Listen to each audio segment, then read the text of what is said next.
You're listening to an Airwave Media Podcast.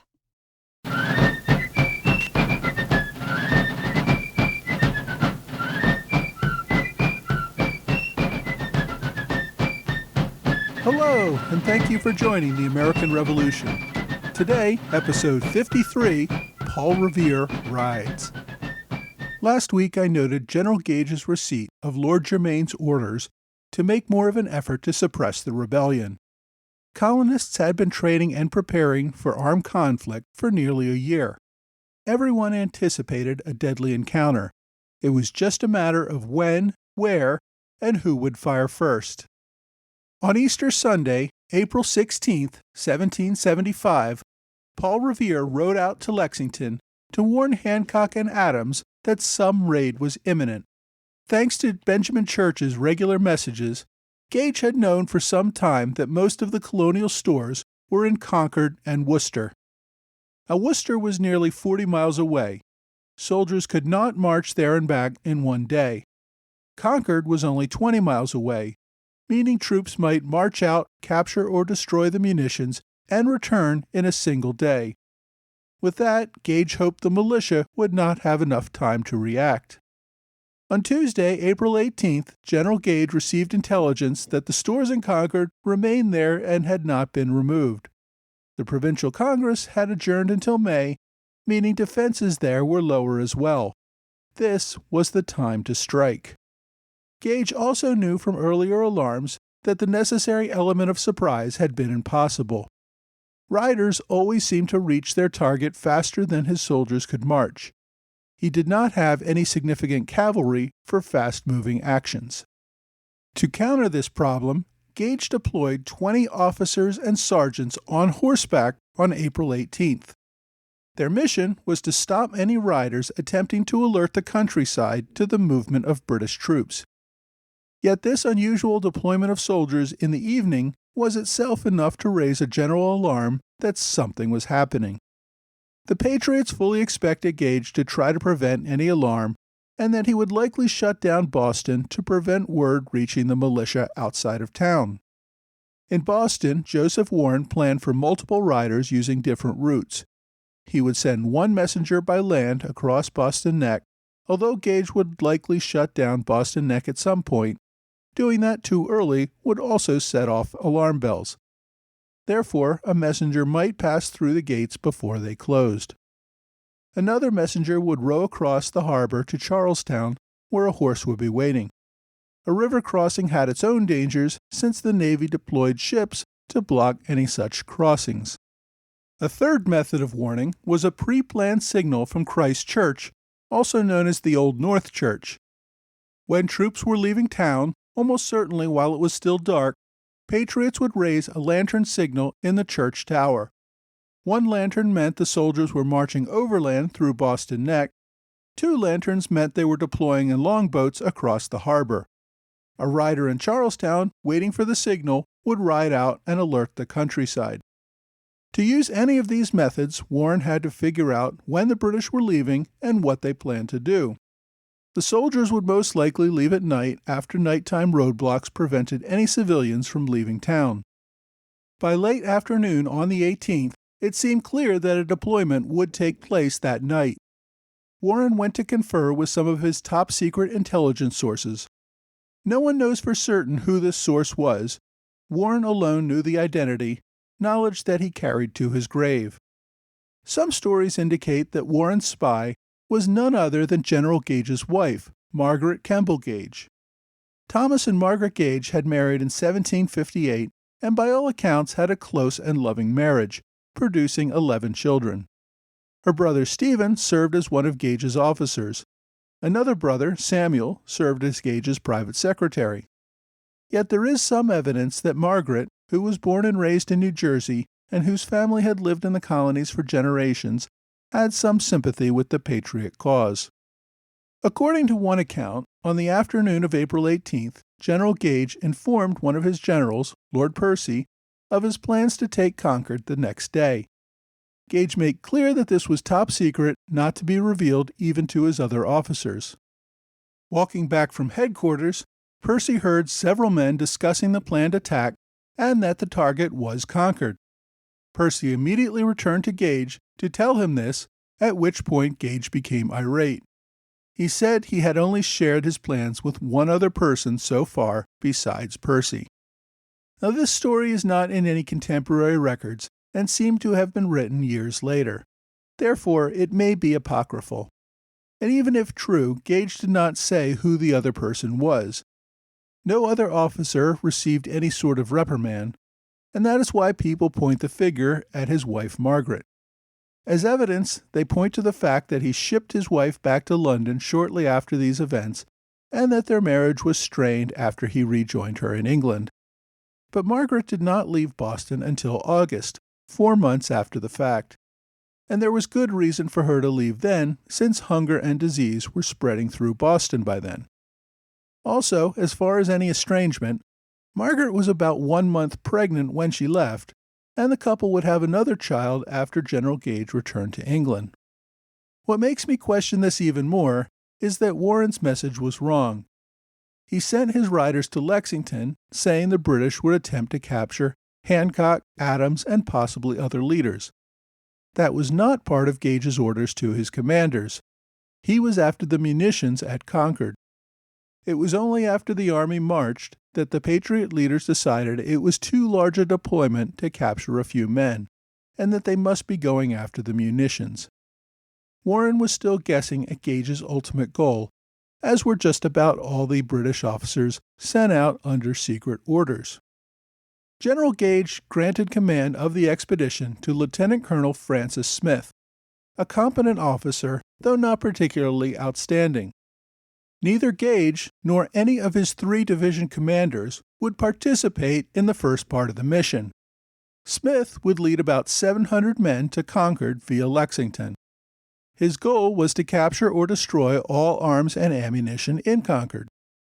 Gage's orders said nothing about capturing any Patriot leaders. It is possible the riders he had sent out earlier that day, whose primary mission was to stop any couriers, may have been ordered to arrest leaders as well. According to some of the locals that they stopped that night, they interrogated them about the whereabouts of Hancock and Adams. But if it was a consideration at all, it did not seem to be a primary one. Rather, this seemed to be just another mission to capture or destroy munitions, much like the earlier raids on Quarry Hill, Portsmouth, and Salem. Smith informed only a few top officers of the mission. Most of the junior officers would not learn of the mission objective until they reached Lexington. They simply received orders that evening to assemble their men on the beach near Boston Common at 10 p.m. Around 8 p.m., Warren summoned William Dawes, a Boston tanner who was part of Paul Revere's spy network. Although Dawes was a loyal patriot, he seemed to have a friendly relationship with the soldiers and regularly passed through Boston Neck on business. He was able to ride out of Boston around 9 p.m. A few minutes after he left town, the guard received word to shut down for the night. No one else would pass in or out. Dawes headed for Lexington. He did not hurry there, nor is there good evidence that he alerted anyone along the way, although some claim that he did. Warren simply directed him to warn Hancock and Adams that they might be targeted for arrest the following day. After troops began to assemble around 10 p.m., it became clear that the raid would begin that night and would involve hundreds of troops. Warren met with Revere around that same time to tell him to cross the harbor where a horse would be awaiting him in Charlestown. From there, he could ride to Lexington and Concord to warn everyone. Before Revere crossed the harbor, he went to find a friend at the North Church. According to the prearranged plan, Robert Newman, a sexton, or Thomas Pulling, a vestryman at the church, accounts differ on exactly who was involved, climbed the steeple a little after 10 p.m. They lit 2 lanterns, hung them out for about a minute, and then climbed back down. That was enough to alert the Patriots in Charlestown, who sent out at least 1 rider. My sources seem a little vague and contradictory on how many riders set off from Charlestown, but some indicate more than 1. It appears, though, that any rider or riders that started the trip did not finish it. British officers doing their job to intercept any riders that night probably captured whoever had been sent. The signal also told Charlestown Patriots to have a fast horse waiting for Revere as soon as he crossed the harbor. Aided by 2 other Patriots, Revere crossed the harbor in a small rowboat. They used buffled oars to avoid notice by the naval vessel keeping watch in the harbor. By 11 p.m., Revere had crossed the harbor, found his horse, and left Charlestown on his way to Lexington. Before leaving Charlestown, locals warned him that they had seen soldiers on horseback along the road, probably waiting to intercept riders. Shortly after starting down the road, Revere saw 2 men on horseback under a tree up ahead. He soon realized they were British regulars. He turned around and took off at a gallop. The British riders gave chase, but Revere's knowledge of the land and a faster horse allowed him to leave his pursuers behind. Instead of riding down Lexington Road, Revere detoured up Mystic Road to the north, heading through what is today Medford. The route was a little longer and out of the way, but it also turned out to be free of any more sentries. Along the way, Revere alerted any farms or small towns that he passed through. Many of Revere's calls to alarm were not random houses that he happened to pass. Revere knew very well who the militia leaders were, who could be available to ride to other towns and continue to spread the alarm. This night was the culmination of months of organization and planning. By midnight, multiple riders were spreading all over the colony while militia captains began summoning their units. Revere's word that the regulars were marching toward Lexington and Concord that night was all they needed to know to call up their men and move toward the target. Following his detour through Medford, Revere turned south again to the town of Menotomy, what's current-day Arlington, and continued on the main road to Lexington. Revere finally arrived in Lexington a little after midnight on the morning of April 19th. He went straight to the home of Reverend Jonas Clark, where Hancock and Samuel Adams had been staying for more than a week. Along with them were Lydia Hancock, John's aunt and adopted mother, as well as his fiancée, Dorothy, Dolly to her friends. The Lexington militia had already mustered after being put on notice by the British sentries who had ridden out the day before. They posted a guard around the house where Hancock and Adams were staying, with the main force drinking across the road at Buckman's Tavern. The guard in front of the house told Revere not to make so much noise at this late hour, as people inside were trying to sleep. Revere responded, "Noise? You'll have noise soon enough. The regulars are coming out." After rousing Clark, Hancock, and Adams from bed, the men went over to Buckman's Tavern to discuss matters over a few drinks. A short time later, William Dawes, who had left Boston hours before Revere, finally arrived.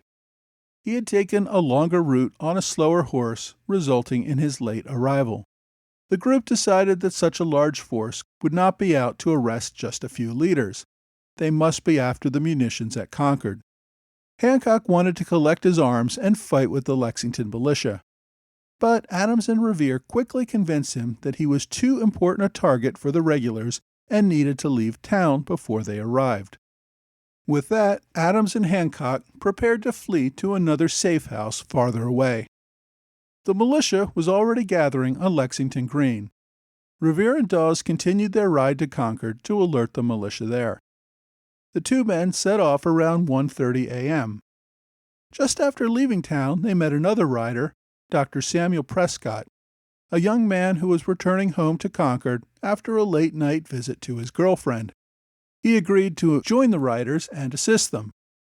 Fearing they might meet another military patrol, the group warned every house they passed, each man in turn stopping to alert a house while the other 2 rode on to the next ones. After a few miles, the 3 men did meet another patrol. Officers on horseback with pistols demanded their surrender. Instead, they made a run for it. Revere dashed for the woods, but ran into another group of soldiers and was captured. On his slow horse, Dawes somehow rode away after the patrol chased after Revere and Prescott. After he got away, though, his horse threw him and took off. Without a horse, Dawes walked back to Lexington. Prescott, who knew the area best and had the freshest horse, jumped a stone wall and escaped his pursuers. He stayed off the roads, riding over fields to reach Concord in time to deliver the alert.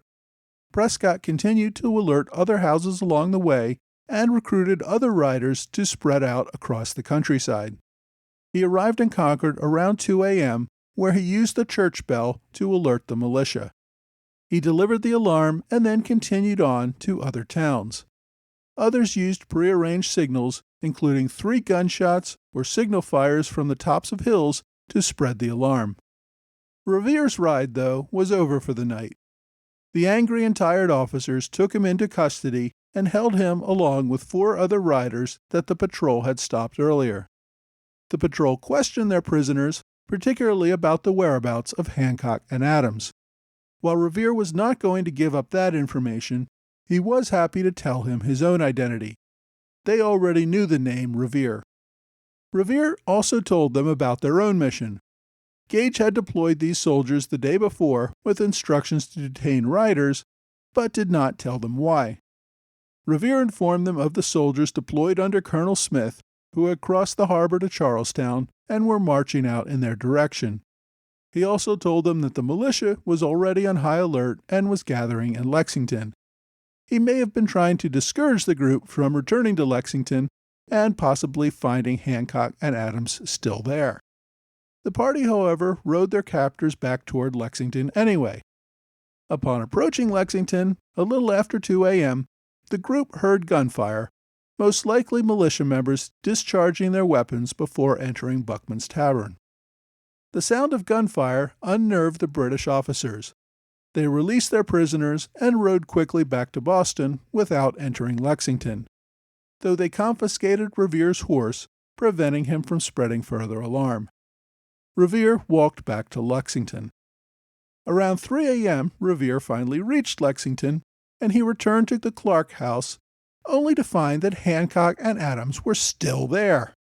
Hancock had decided not to leave town and was cleaning his gun and sword in preparation to join the militia.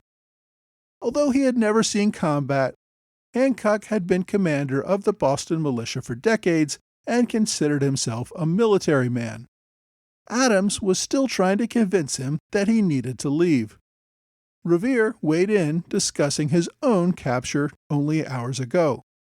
The men received a report that a British officer had asked a local where Clark Tavern was. Now, there was no such tavern, but it was clear the British were looking for the men staying at Clark's home. Finally, Hancock agreed to leave with Adams and Revere for Woburn, a small village a few miles northwest of Lexington. They took Hancock's coach, which was a fancy and highly recognizable one, but fortunately they did not encounter any soldiers during their escape. Hancock left behind his aunt and fiancée, but made it to Woburn without further incident. Revere decided to return to Lexington to see what was happening. Hancock sent his coach back to Lexington. Someone had given him fresh salmon the night before. He wanted to collect the fish for his dinner. Oh, and as long as he was collecting his dinner, the coach could also bring Aunt Lydia and Dolly. When Revere returned to Lexington, one of Hancock's aides asked him for help. While Hancock had secured his family and his dinner, he had neglected to collect a trunk full of top-secret papers with all sorts of information about the provisional government's activities and strategy. That trunk was still sitting in Buckman's Tavern. Revere and the aide went to secure it. While in the tavern, Revere heard men saying that the whole night had been a false alarm. The Lexington militia had turned out hours earlier. Tired of waiting, they had sent riders to look for the regulars. One rider returned, saying there was no sign of the army. The militia commander dismissed his troops, but told them to stay in the area just in case. Most of them continued to hang around Buckman's Tavern, enjoying a few beers. While Revere was arguing with the men that this was not a false alarm and that he had seen the soldiers himself, the other militia rider returned saying the soldiers were, in fact, on the way and were almost in town. The militia scrambled to get into formation before the British arrived. Meanwhile, Revere struggled to get Hancock's top-secret papers out of the tavern. Around this time, near dawn, the army entered the town to face the quickly assembling militia on Lexington Green. Revere carried Hancock's trunk into the woods as he heard the first shots of the Revolution. Next week, the Battle of Lexington and Concord. Before I sign off today, I want to add a quick programming note. The day after the publication of this episode marks the 1-year anniversary of the publication of Episode 1 of the American Revolution podcast. I'd like to thank everybody for their continued interest and involvement in my podcast and for your continued support. Thanks for a great year, and I'm looking forward to many more.